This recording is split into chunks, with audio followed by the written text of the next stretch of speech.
پانچواں پارہ سورہ نساء آیت نمبر 44۔ اعوذ باللہ من الشیطان الرجیم، بسم اللہ الرحمن الرحیم۔ أَلَمْ تَرَ إِلَى الَّذِينَ أُوتُوا نَصِيبًا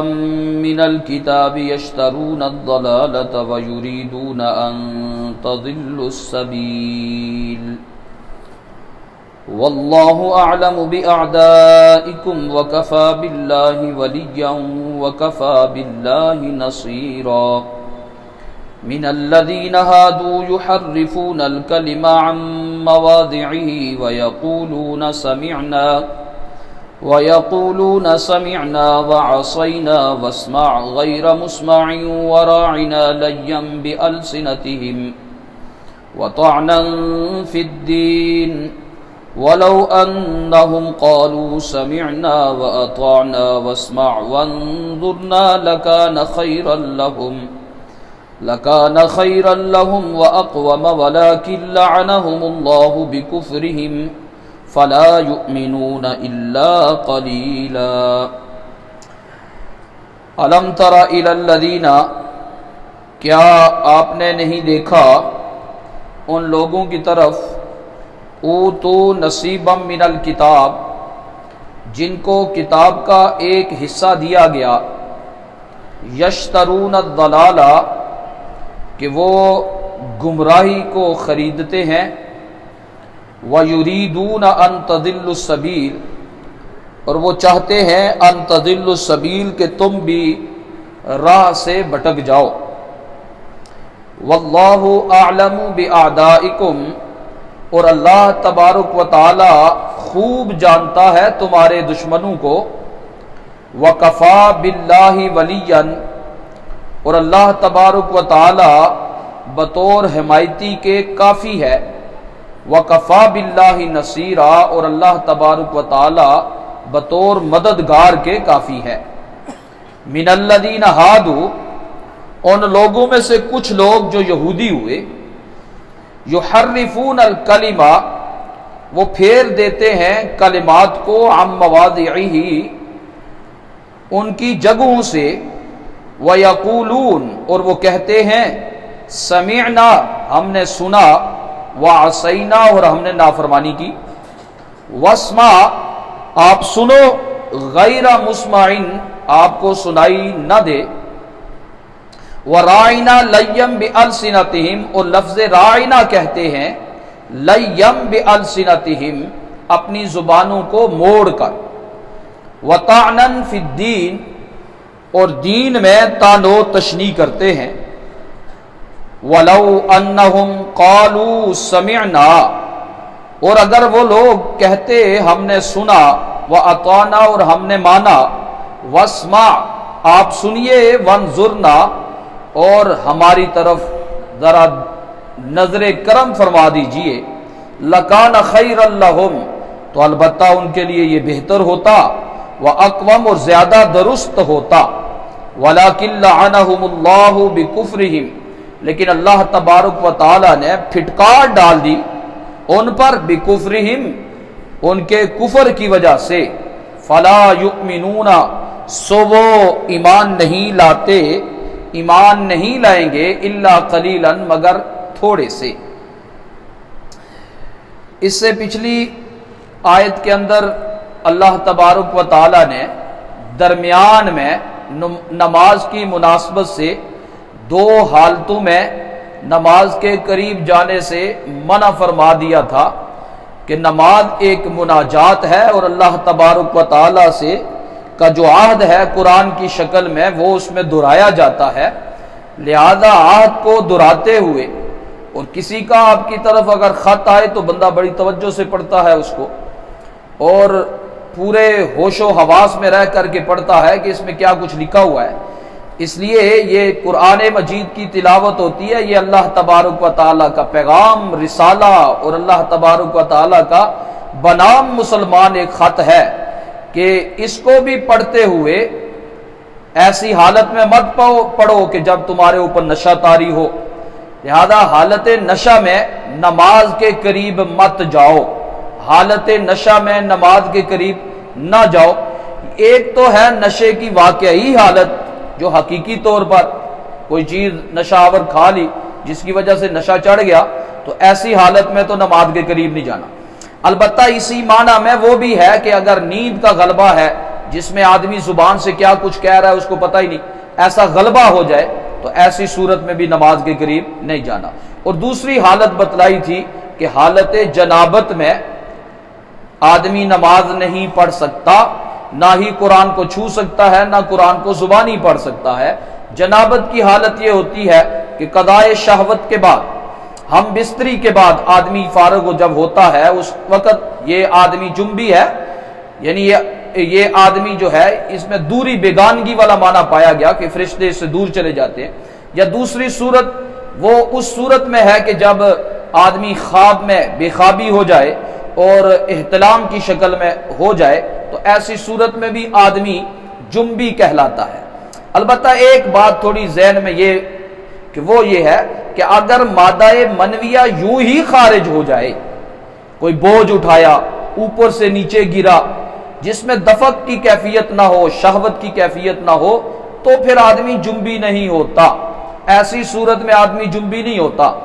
قضائے شہوت کر لینے کے بعد یا احتلام، یہ دو صورتیں مردوں میں پائی جاتی ہیں، اور عورتوں میں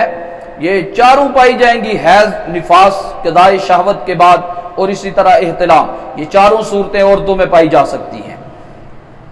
تو ان دو حالتوں میں اللہ تبارک و تعالیٰ نے فرمایا کہ نماز کے قریب نہیں جانا،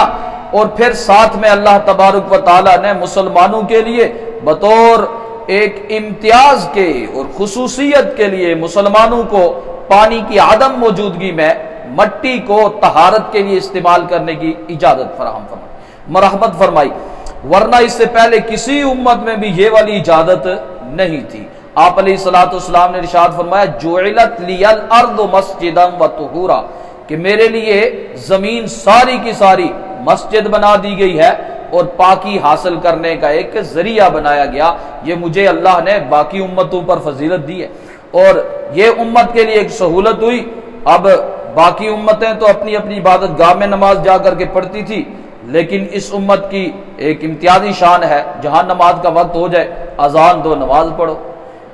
ایسی زمین ہے اس کے اوپر پڑھ لے، ہر جگہ آپ نماز پڑھ سکتے۔ تو یہ درمیان میں اللہ نے حکم دیا۔ اس سے پہلے یہودیوں کی بری خصلتوں کا تذکرہ ہوا تھا، بخل ایک تذکرہ ہوا تھا، اور اللہ تبارک و تعالیٰ پر ایمان نہ لانا،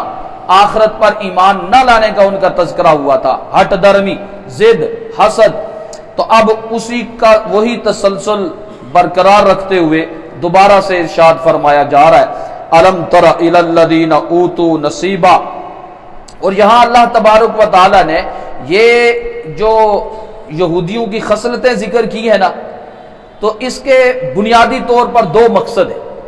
دو مقصد کے لیے اللہ تبارک و تعالیٰ یہ لائے۔ ایک تو یہ کہ یہ یہودی جو ہے نا، مسلمانوں تمہارے دشمن ہے، خیر خواہ نہیں، لہذا ان سے چوکنا رہنا ہے۔ ایک بات تو یہ مسلمان کو باور کرائی گئی کہ یہود و نصارہ کسی طور بھی تمہارے خیر خواہ نہیں ہو سکتے، کسی بہانے بھی، تمہیں دوائی کے بہانے، ٹیکے لگانے کے بہانے،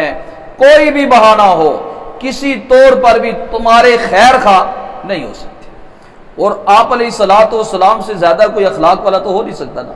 آپ علیہ الصلوۃ والسلام کو فرمایا جا رہا ہے لن ترضى عنك اليهود ولا النصارى حتى تتبع ملتهم، کہ آپ سے بھی یہ راضی نہیں ہو سکتے، اتنے اخلاق کے اعلیٰ معیار پر آپ علیہ الصلوۃ والسلام ہیں، لیکن فرمایا یہ نہیں ہو سکتے، تمہارے نہیں بن سکتے یہاں تک کہ تم ان کے بن جاؤ، حتی تتبع ملتهم، ان کی ملت کی پیروی نہیں کرو گے، یہ یہود و نصارہ تمہارے قابو میں آنے والی چیز نہیں۔ تو یہاں بھی ایک بات یہ مسلمان کو باور کروائی گئی، دیکھو چکنا رہنا، یہ تمہارا ایسا ہی دشمن ہے جیسے شیطان ساری انسانیت کا دشمن، ایسے یہود و نصارہ مسلمانوں کے دشمن ہیں، اور اسلام دشمنی ہر وقت ان کے ذہن میں گھومتی رہتی ہے، طرح طرح کے اس طرح کے بہانے شہانے بنا کر کے مسلمانوں کو کس طرح گمراہ کر دے۔ اور دوسری بات جو زیادہ توجہ کے قابل ہے وہ یہ ہے کہ اللہ تبارک و تعالیٰ یہودیوں کی خصلتیں بتلا کر کے نا، اور ساتھ یہ بتا کر کے کہ یہ یہودی تمہارے دشمن ہے، مسلمانوں تم یہ خصلتیں مت اپنانا، یہ جو یہود و نصارہ کی خصلتیں ہیں نا یہ تمہارے اندر نہیں پیدا ہونی چاہیے، اگر تمہارے اندر یہ والی خصلتیں پیدا ہو گئی تو تم بھی ایسے ہی ناکام اور نامراد ہو جاؤ گے جیسے یہود و نصارہ۔ تو یہ دو بنیادی چیزیں جو ہے وہ اس سے جو مقاصد ہیں جس کی وجہ سے اللہ تبارک و تعالیٰ نے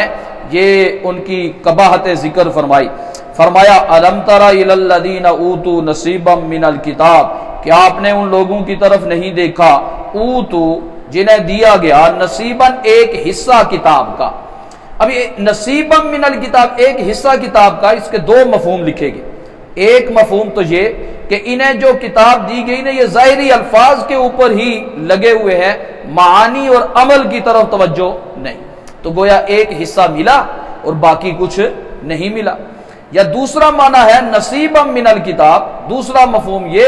کہ اللہ تبارک و تعالیٰ نے جو کتاب نازل کی تھی نا حضرت موسیٰ علیہ السلام پہ، حضرت عیسیٰ علیہ السلام پہ انجیل، حضرت موسیٰ علیہ السلام پہ تورات جو نازل کی تھی، اب جو موجودہ تورات اور انجیل ہے اس میں حصہ کچھ ہی ہے کتاب کا،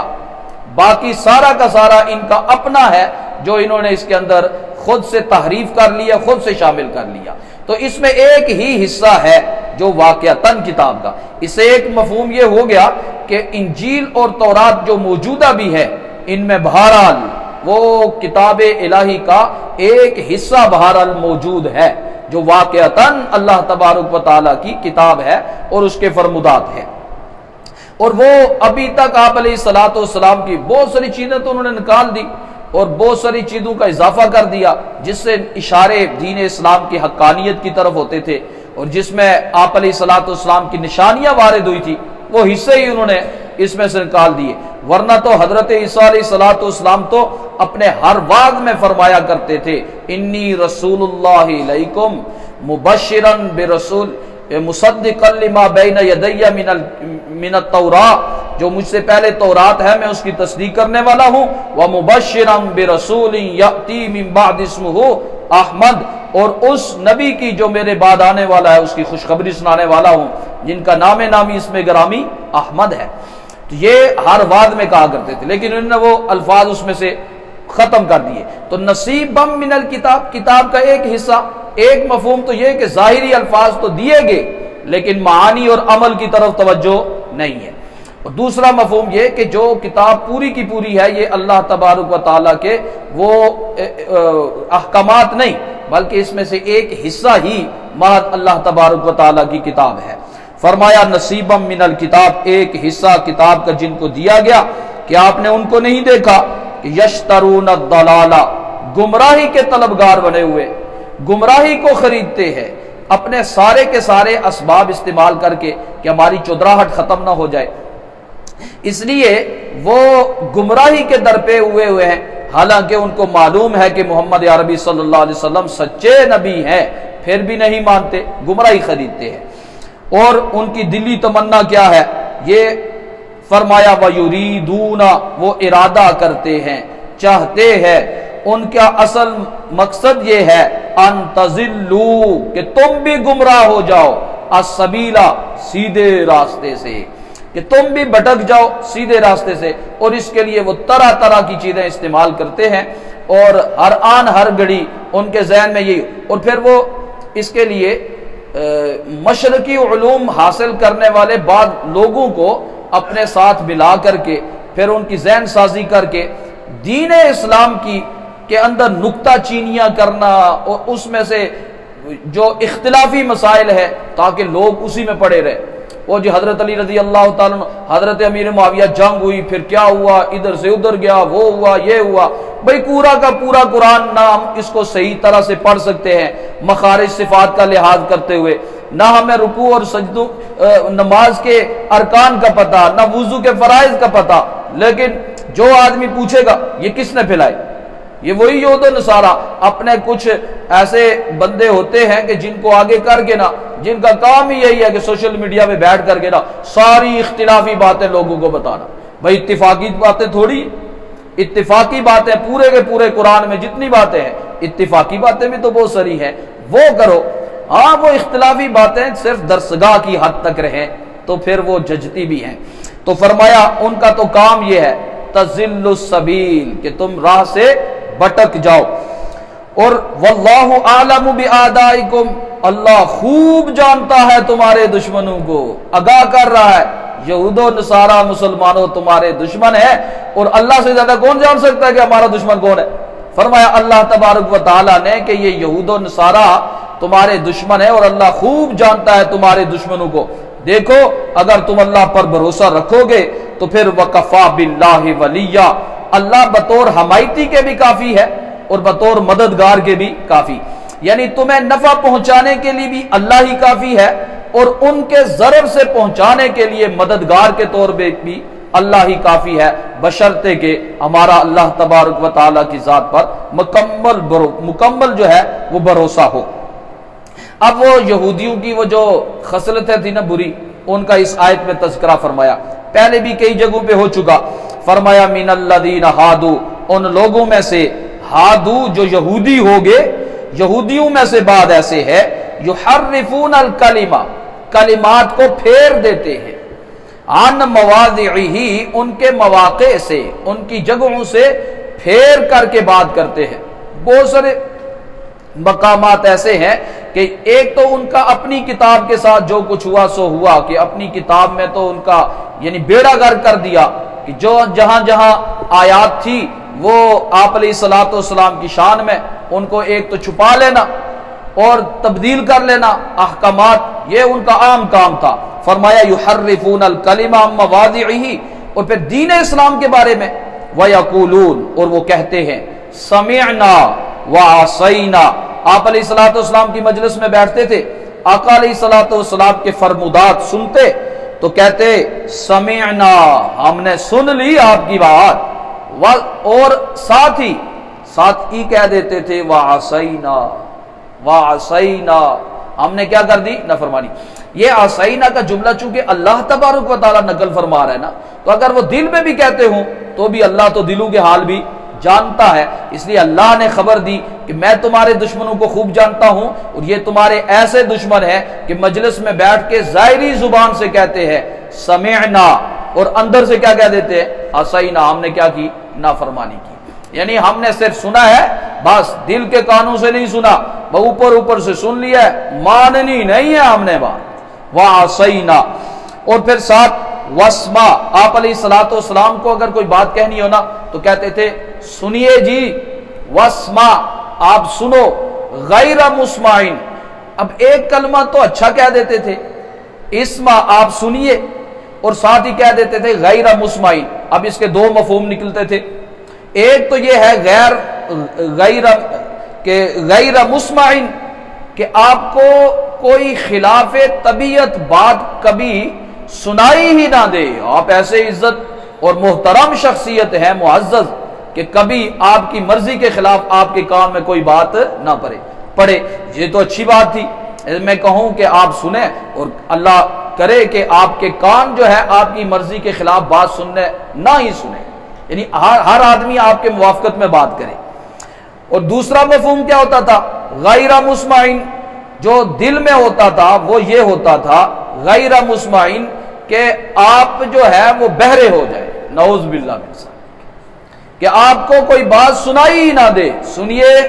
آپ کو کوئی بات سنائی ہی نہ دے۔ اب صحابہ تو یہ سمجھتے تھے کہ لو جی، یہودیوں نے آپ علیہ الصلوۃ والسلام کی عزت اور توقیر کی ہے، لیکن در حقیقت وہ اندرون خانہ وہ یہ کہہ رہے ہوتے تھے کہ آپ بہرے ہو جائے۔ اور پھر ساتھ میں ایک اور جملہ وراعنا، لفظ راعنا کہہ دیتے تھے لیم بالسنتہم، زبانوں کو موڑ کر، توڑ پھوڑ کر کے پیش کرتے تھے۔ راعنا کی جگہ کہتے تھے راعینا، راعنا کا ویسے لغوی معنی ہے راعنا کہ آپ ہمارے رعایت کیجئے ہمارے ساتھ، یعنی آپ کی بات سمجھ نہیں آئی ایک دفعہ پھر کہہ لے رعایت کیجئے۔ اور وہ کہتے تھے راعینا، ہمارے چرواہے، اور رائی کہتے ہیں چرواہے کو، تو وہ یوں کہہ دیتے تھے لیم بالسنتہم، زبان کو مروڑ کر کے آپ علیہ الصلوۃ والسلام کی مجلس میں، اور پھر سورہ بقرہ میں گزر چکا وَلَا لَا تَقُولُوا رَاعِنَا وَقُولُوا انظُرْنَا، اور پھر ساتھ میں وَطَعْنًا فِي الدِّينِ، دین کے اندر نکتہ چینیاں، تان و تشنیع، دین کے جو مسائل تھے نا ان میں نکتہ چینیاں کرتے تھے۔ مثلا ابھی پیچھے گزرا کہ جب محرمات عبدیہ کا تذکرہ ہوا، ماں حرام ہے، بہنیں حرام ہیں، بیٹیاں ان سے نکاح نہیں ہو سکتا، ایسے ہی بھائی کی بیٹیاں ہیں، بہن کی بیٹیاں ہیں، بانجے بانجیاں بھتیجیاں، ان سے نکاح نہیں ہو سکتا، تو وہ کہتے ہیں لو جی اسلام بھی عجیب مذہب ہے، پھوپھی کی بیٹی سے تو شادی ہو سکتی ہے لیکن بہن کی بیٹی سے اور بھائی کی بیٹی سے شادی نہیں ہو سکتی، یہ کہاں لکھ اس طرح کی، یعنی ویسے ہی۔ اور پھر آپ علیہ الصلوۃ والسلام کو یہ بھی کہتے تھے لو جی، آج کل بھی کہا جاتا ہے یہ مسلمان عجیب ہے،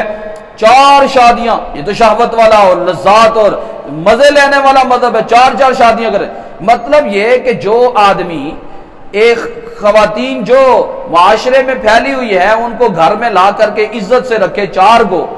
وہ آدمی تو برا ہے، اور جو ٹیشو پیپر کی طرح استعمال کر کے 100 کو بھی پھینک دے وہ بڑا اعلیٰ معیار کا ہے، بڑا اخلاقی اقدار کا بالغ ہے۔ تو یہ اس طرح کی باتیں کرنا، اور خاص طور پر جب یہ تیمم کا حکم آیا نا تو کہنے لگے لو جی پہلے تو پانی سے طہارت ہوتی تھی، اب مٹی سے بھی طہارت ہوگی، اب مٹی بھی طاہر ہو جائے گی، تو اس طرح کے طعن و تشنیع کرتے تھے۔ فرمایا وَطَعْنًا فِي الدِّينِ، دین میں یہ طعن و تشنیع۔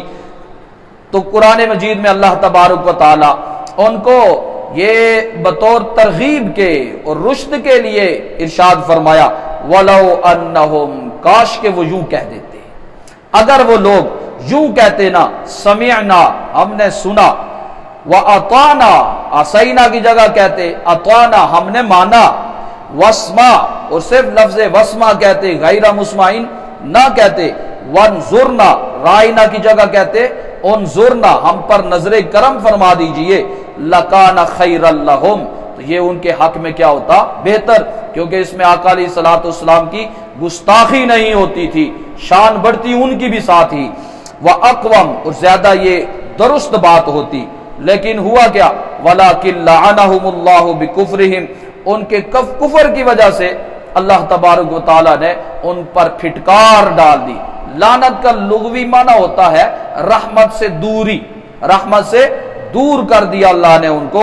فلا یؤمنون الا قلیلا، اب وہ ایمان نہیں لائیں گے مگر کوئی تھوڑے بہت۔ آپ علیہ الصلوۃ والسلام مدینہ میں تھے نا، گرد و نواح میں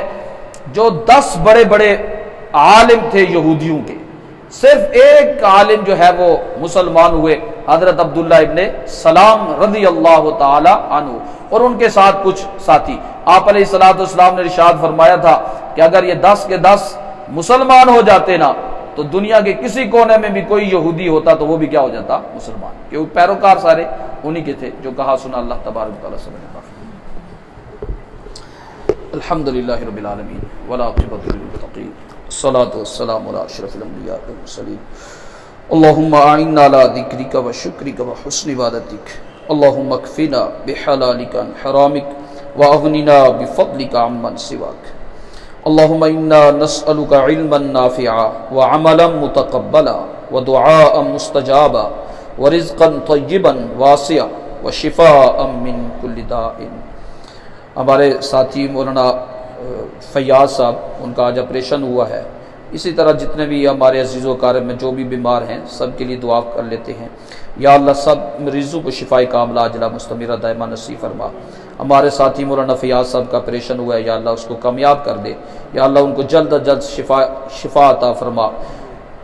یا اللہ ہمارے عزیزوں میں جو بیمار ہیں، ہم میں سے جو بیمار ہیں، روحانی طور پہ بیمار ہیں، جسمانی طور پہ بیمار ہیں، سب کو شفاء کاملہ عاجلہ مستمرہ دائمہ نصیب فرما۔ یا اللہ ہماری دعاؤں کو محض اپنے فضل و کرم سے قبول فرما۔ وصلی اللہ تعالی علی رسول خیر خلقہ محمد وعلی آلہ واصحابہ وذریاتہ واہل بیتہ اجمعین برحمتہ۔